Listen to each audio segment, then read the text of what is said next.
Welcome back to the Sparky Podcast. I'm Cam, this is Crowie. The Sparky Coach Podcast. What did I say? Sparky Podcast. Did I? Yeah, you were close to losing the intro board title. Just seems to pay attention. That's what I wanted to do here today. Now, is it true you've been calling yourself Vanilla Slice recently, or what? I haven't had Vanilla Slice since we last spoke. Anyway, back to your intro. Yeah, sorry. So, the Sparky Podcast. Yeah, the old coach. So we're going to have a chat today around learning how to rehearse correctly and say the right things to your clients. No, we're going to have a chat today around cost plus jobs. It's one of Crowie's, I guess, favourite things, and also a bread and butter. I call it CP. Sounds like a disease. Nah, it's not. I don't really. I thought it was Chris Paul, basketball. No, we're talking about cost plus, and it's got a bit of a bad name. We did a session on cost plus work last night, and I was referencing the Who song, ego is not a dirty word, but somehow cost plus has become a dirty word. And I want to highlight the pros and cons of it, because it is something, as you stay around in business, you're going to indulge in, you're going to partake in, and you might not have the choice. So certain clients we had, it was just assumed it was cost plus. And I want to talk about the pros and cons, because there's some cons, obviously, but there's some pros, obviously, too. So the cons of cost plus work, no doubt, are the fact that no matter how good you are, you're still plain old Jane, $100 an hour. Yeah. So you could be the world's best Sparky, you could be the world's kookiest Sparky, and it's still the same. So there's usually that you sort of get penalised for being really efficient and good, but you also don't get penalised equally if you're slow as a... Yeah, if you do really good, you get nothing. If you do really bad, you sort of just keep going. Keep the same thing. So that can be like a big... and I know they get 100%. We understand that you're better off on a price per point because, that you get paid for your ability, but sometimes it's not always applicable to charge a price per point. So that's a sort of con. Another con, I think, is is people just assume it's a free-for-all. Like with cost plus work, you just go and do it, and I'll just send the bill whenever. I'll just do it. Send it. And they're walking through, the clients are walking through, and they're like, I'll add this, and you're like, okay, of course, it's fine. And they're like, oh, Cam's so chill, I love Cam, and you're just doing it. And Cam is chill, and you're doing the work, and then 3.5 months later you send an invoice, and the client's like, dear God, what is this? And so I want to highlight the fact that you're on cost plus doesn't mean it's a free-for-all. You can't just do what you want. I used to tell my staff members, you're spending someone's money. Do you know whose money you're spending? You're not spending your money. You're either spending my money, you're spending the client's money, or you're spending the builder's money, or you're spending someone's money, but we've got to know whose money you're spending, What do you think some cons of cost plus work might be? There's the absolute that you sort of feel like you may be getting penalised if you're really efficient. There can also be the thought that I'm sort of not really making the money that I want to be making, sort of thing, or like, I could charge this and get this amount of money normally, but I have to knock it down a little bit, but because it's because we're doing cost plus. Other one is that there can be admin heavy or project management heavy also too, which is one thing I really want to talk about later on, because I actually think it's a con and a pro. It's just how you approach it and how you sort of... Depends on the style of job, right? Yeah, depend on that. Other things around that can be, sometimes it can really drag out as well, which can be a little bit frustrating because there's no real sort of defined start and end date, which I'm sure we've all sort of been on them, and it just sort of keeps going and going and going and going. And here's another invoice. Yes. Yeah, for sure. And referencing the admin, so cost plus work, so we fell into a bunch of cost plus work at the start, and that's just kind of a natural progression. You might not know how to quote. I want to encourage anyone on cost plus stuff, you're getting paid to learn how to quote. that's a huge thing. But if you can get your hourly rate correct, and if you can get your materials moved correct at a certain percentage, it can be an unbelievably beneficial thing to your business. So referencing this point as well, as you're growing the business, I found, let's just let's take ceiling fans. Ceiling fan Jan calls you. She's like, "Hey Cam, how are you?" And you're like, "How you doing, Jan? How's life?" And Jan's like, "I want some ceiling fans." And then, because that's all she wants. Yeah, that's all. And I found we were quoting them at like $250, and we were losing pretty much a lot of jobs. But I know best case it could be $150.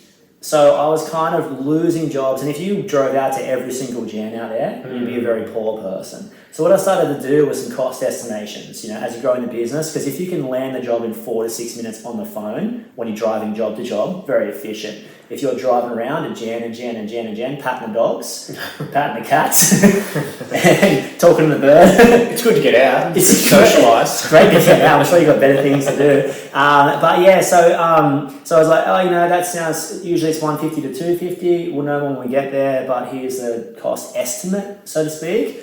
Our conversion rate went through the roof, right? Which is absolutely sort of incredible and fantastic. And as it grew the business, I remember turning up to jobs like large pub jobs. We fell into sort of the pub world and fell into that. They find you late on a Friday night as you was exiting the building.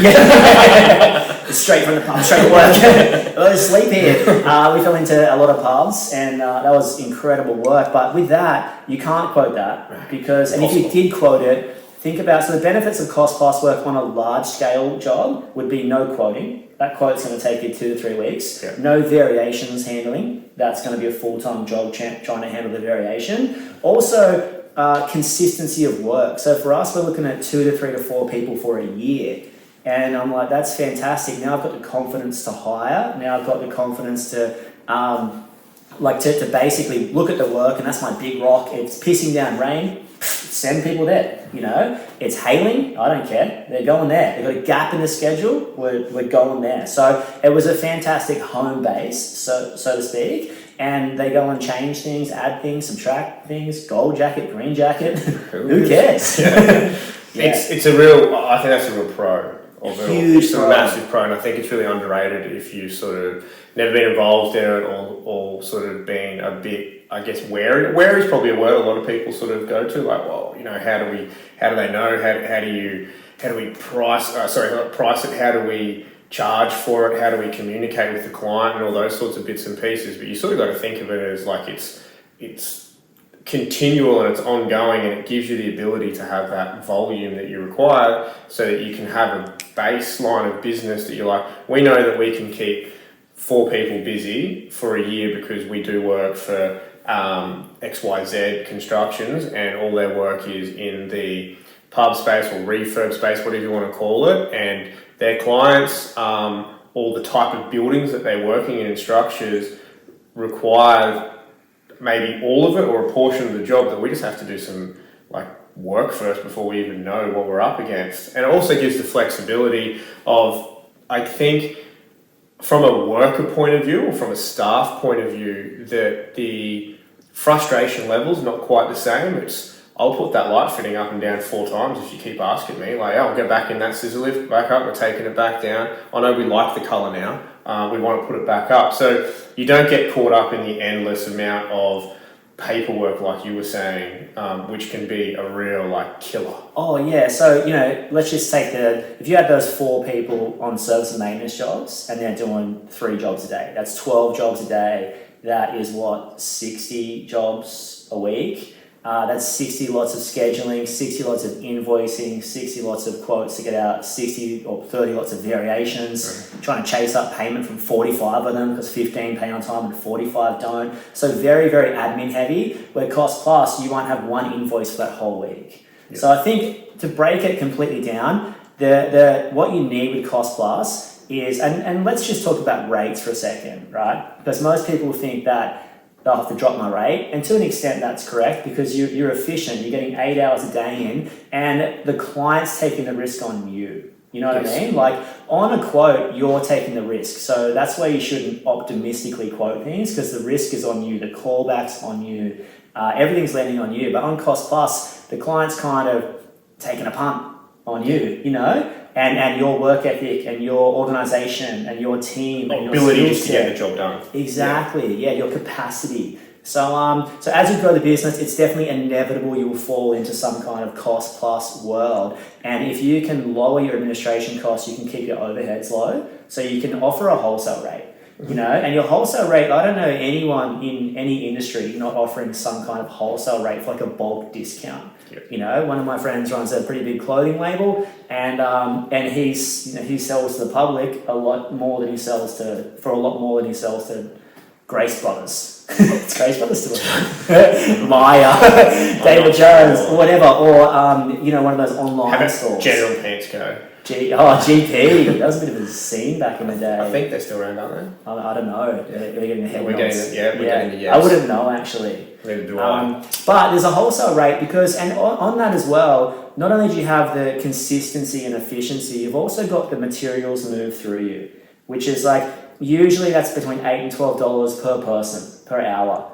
So, if you wanted to reduce the rate a touch, but you're guaranteed making that money on materials, that's fantastic. Yeah. You've got the option. I think the wholesale rate's really important. The analogy I sort of like to use is, it's really simple for us Sparkies, is think about the wholesaler that you use. So the Haymans, the Setnash, the Sheriff, the C&W, the Middies, they're all out there. The price that we pay for materials is completely different to the price that the general punter who walks in off the street pays. And likewise too, there's also generally price breaks in between for the size of your business also. And the way that works is that they give you the wholesale rate because they're getting volume out of you. So in turn, they can buy more material at a lower rate from their suppliers as well. So like your Clips or your Hagar. So in a real simplistic term, that's how you need to think about it also. So you're moving a lot of volume for zero risk. And also think about this, you touched on it before with cost of operation. I think this is really important. So you could be going along quite nicely. You might have 4 to 8 guys in your business, got an admin staff, you're off the tools now full time, but you're sort of still feeling maybe a little bit cost of operation heavy just because you haven't ironed out all the kinks yet, or you're still doing a bit of everything, or it could just be, I thought it'd be easier, I wouldn't be working so many hours still, but you're still working the hours, and that's just realistic, like that's inevitable. But what occurs is you get XYZ builder come along and he's like, hey mate, we've got work, continual, your mate Jimmy, Jimmy, we met him the other day, he's a small-time Sparky, and he said you've got the capabilities to handle larger jobs and larger projects, so are you interested? This is the type of work we do. 90% of it or 75% of it is cost plus. We've got a job starting in 2 weeks' time, but we need 4 guys on for 6 months.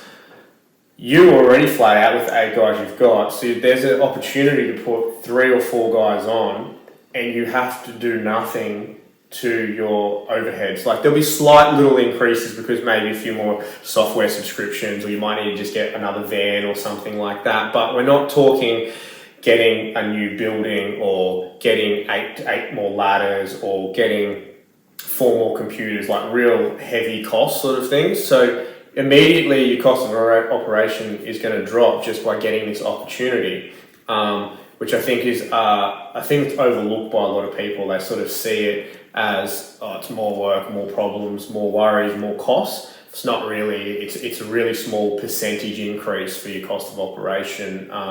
So it's a overall cost of operation, but now you're dividing it by a large number, which in turn is lowering. Yeah, 100%. And on that as well, you could, if you're really math savvy, you could basically align 70% of your admin or cost of ops to your service and maintenance portion, and then 30 to the cost plus portion, and that would change your rate as well. Again. And just to highlight the whole thing, I think the big reason people get caught is the fact that there's a real lack of transparency, or can be a real lack of transparency with cost plus work. In other words, you go, like we said before, you go to the site, you do the work, you send the bill late, and it's a lot more than they were expecting, and then all of a sudden the client's like, this dickhead Sparky sent me the bill, and you're like, this dickhead client, who's not paying my bill, and there's a real, and then you get to the pub and you're dickhead. and you're like, everyone's a dickhead. And that's the disconnect. And then you get there and you're like, you know what, it'll be easy. Everything will be easier on a price. Yep. And it's just not true, because the price presents its own issue. A price presents variations and discrepancies to quote, and thorough walkthroughs and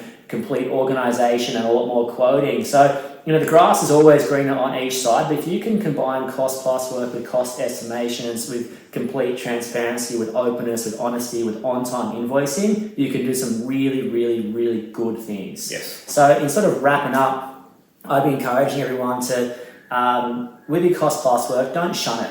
No. It's not worth shunning. It's worth, you got to have that string in your bow. Is that what you say? The gun in your holster. You've got to have that in your wheelhouse. I don't even know what I'm saying. That's pretty bold. Yeah, you've got to be able to, do the large cost plus stuff. Keys in your pocket. Keys in the bowl. Anyway, it's got to be part of your repertoire. That's probably a better way to say it. And are you going to get caught in it? Yeah, if you don't communicate properly. Can it benefit your business? Absolutely. 100%. And so I think one key thing I want to highlight that we haven't really touched on yet is around the admin side of things, that people are like, oh, I've got to do it every single week. That's cool. Go to site every Friday morning for 3 hours and put together the paperwork that's been done for the week, put together the invoice, check off the material that was used, do a walkthrough, check off anything else that needs to be done for the week ahead, and you can build a client for that. Because it's 100% billable project management. You're spending time on the job, putting resources into it, and there is the wholesale rate may apply as such to the job, but you then have the ability to charge for every minute that's associated with the job as well. So I think really need to think admin, think project management, think clever site work too. Like by going to site, having the walkthrough every Friday from 7 till 9. Nutting out your varies, putting in that estimation, because the varies still need to be discussed. Yeah, and we need to know what's going on. Yeah, so if you can go, hey, if I did 4 hours here, we did 4 hours of admin work. That's an additional probably $600 a week. Yeah, $600 to $800 you can charge. 100%. And then so once you've done that, like a Friday is good. A Monday works as well, sort of thing, because sometimes it can be hard to get the detail on the Friday as well. So Monday works as well, but collate all that information and then bang, send it off straight away. Put it part of the week or part of the strategy that you're doing, or assign that particular task to someone to get that done. Because basically what you're doing is, when you're sending off, is you're actually seeking an element of like approval also, as well as, hey, this is what the cost is. But in essence, it's like, hey, this is what we did last week. These are the hours that we spent on the job. This is the material that we used on the job. Are we looking for 2 thumbs up? Because if you let that drag on, and I got many a story where I've been here and done this, if you let it drag on for weeks and weeks and weeks, instead of being a $2,500–4,000 bill for the week, you send them a $45,000 bill for the last 5 weeks, and then you send them another $50,000 bill 6 weeks later, and then in their mind they're like, I thought it was only going to be a $100,000 job, and we're at $100K and we've just finished the rough-in, and they start freaking out, and then we get the pub shout dickhead happening. So really, really want to emphasize the admin side of things, and how it's billable, and how important it is, and how as a whole it can really make Cost Plus quite attractive. I wouldn't say it's lucrative in the sense of like you're going to retire and buy a Lamborghini and all that sort of stuff. However, it is extremely beneficial to your business in more than one way, other than just putting guys on the ground, getting billable hours out there, moving material. It can also benefit in the overall cost of operating your business too.